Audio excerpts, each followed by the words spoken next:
Happy Friday. I hope everybody is having a great day and a great start to the weekend. I wanted to cover just kind of our geopolitics kind of wrap up of the week. I figure one area that I would start would be the absolute plummeting of oil futures on the announcement that there would be a potential peace deal. Prior to the war starting, oil was sitting at roughly, let's say, $65 a barrel in oil futures. Today, it sits at 78. It's fallen off an absolute cliff. Um, and it kind of goes to this broader theme about people jumping to conclusions before letting things actually play out. I mean, don't get me wrong. Obviously, I'm not a fan of the war, but looking at kind of the pieces getting put together leading up to the war actually happening, the focus on not putting ground troops in makes it fundamentally different than, say, the Iraq War or the Afghanistan War or most of the wars that we've had in our lifetime, which are traditional wars. Literally, this is the case where we are just lobbing bombs, taking out military infrastructure within Iran.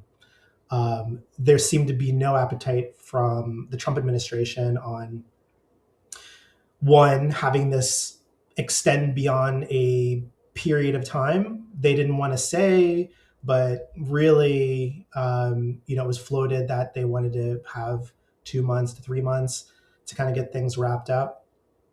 In that time, there was an expectation that oil prices would go up. But the interesting thing, right, if you just look at kind of how the piece is played out, was that the move in Venezuela was essentially a setup to ultimately the Iran war. Venezuela solved a lot of other issues, which is Venezuela was providing off-market oil to Iran and other places, so we effectively killed that off, as well as China. But we effectively killed that off.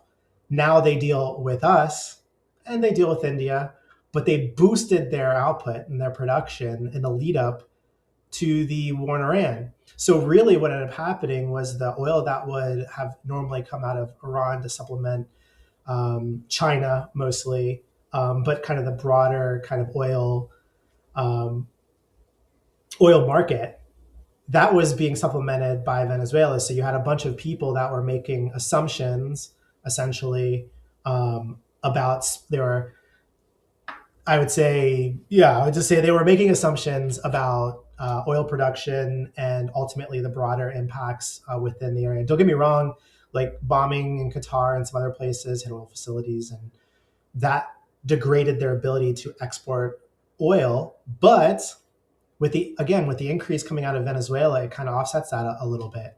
And so there was some lead up to it. And then you get to the point where we are almost at a point of getting a peace deal done with Iran. And we did it essentially through leveraging the economic capability of Iran against itself, right? They're an export oil driven country. Essentially, they were like, "Oh, we're shutting down the Strait of Hormuz." Well, we went up and said, "No, we're going to come in. We're shutting everything down. You want to shut it down to other ships getting out, but you want to let your ships out to push oil over to China? No, absolutely not. We're going to nix that.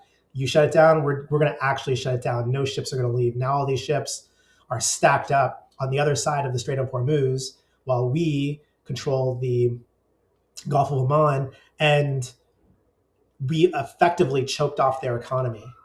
And so they're not able to really, they don't have any money to fund anything. They don't have a way to really effectively get military surplus goods into the country to maintain a prolonged battle with the U.S.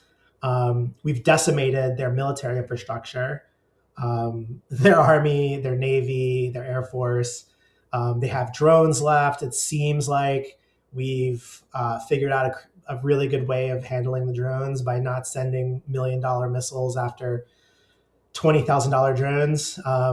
We have great partnerships with startup companies that are producing low cost solutions to fight these new battles. I mean, so from that perspective, like the Iran war is kind of wrapped up. We're just waiting for them to essentially cry uncle, and we get everything that we want. I mentioned this in um, another video where I talked about specifically the war in Iran, where my expectation was that we would have something very similar to the JCPOA with two main exceptions, which would be one, they would have no uranium, they would have to give it up, we would take it from them, and then two, that if they wanted to enrich uranium in the future to do things like maybe build a uh, nuclear power plant, things like that, that we would force them to allow inspectors in, which was missing from the last JCPOA. And so there would be an enforcement mechanism, and then there'd also be, well, we're taking all the 60% enriched uranium out. That's the deal. That's a winning deal, and nobody out there is going to say, "Oh, the U.S. lost this war." Like, first of all, we didn't lose the war. Even if we ended it today, we didn't lose the war. But we're essentially choking them, so they have to give that stuff up in order to get their economy going, because otherwise they're just not going to survive. It's kind of great. It's kind of epic. We worked out a deal with Venezuela to secure oil production and oil from them to the United States and also India. We decimate Iran's military capacity and capability. We then choke off their economy and just sit back and wait. Now, they've launched some drones and missiles and things like that in the last day. Nothing's happened. The ceasefire is still out there. We're still expecting to get this thing wrapped up here very shortly. Um, but the next one that I find interesting is Cuba. And we're kind of doing the same thing. With Cuba, we just choked off their oil imports. And that was from Venezuela, by the way. So we killed two birds with one stone with Venezuela. Or we killed a couple birds with one stone with Venezuela. But we're choking off their economy. Um, and so they're going to be more apt to want to come to the table so they can just do things like turn the lights on, or put gas in cars, or really do anything. And so, again, we've managed to kind of cripple them without leveraging our military. Now, we might send our military over there as a show of force to kind of the threat, right? Now that we've gone into Venezuela, now that we showed our might in Iran, does Cuba really want to risk a similar kind of takeout? Probably not. So we'll see what happens there. But at the same time, we have peace deals or ceasefires being worked out with between Ukraine and Russia. And so we're clearly doing a lot. We have a lot of balls that we're juggling right now when it comes to foreign policy. And there's a lot of really good things that are happening. This short term ceasefire hopefully extends into a longer term ceasefire. They're exchanging thousands of prisoners. They're doing a big prisoner swap between the two countries, so that's always a good thing. Thousands of people aren't dying every day from Ukraine or from Russia. That's always a good thing. So we'll see where this goes. But again, the narrative that the Trump administration doesn't have a plan doesn't hold up to all of the things that are happening.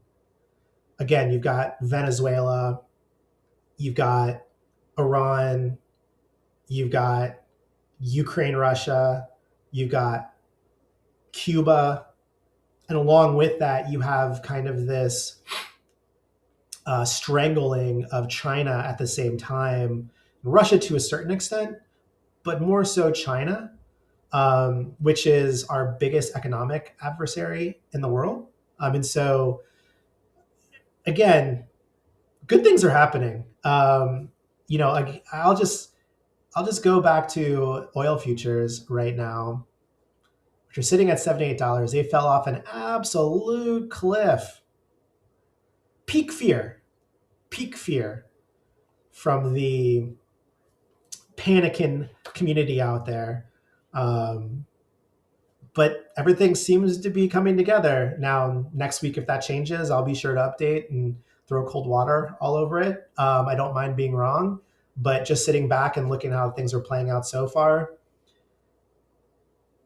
if you're somebody out there, if you're an influencer out there talking about the US is losing and these are the reasons why in Iran and, you know, Venezuela didn't make any sense and, you know, you're just creating rage bait content because the facts just don't line up with what you're putting out there, all that BS. At any rate, let me know what you think in the comment section below. Like, share, subscribe if you like this content. Have a great weekend.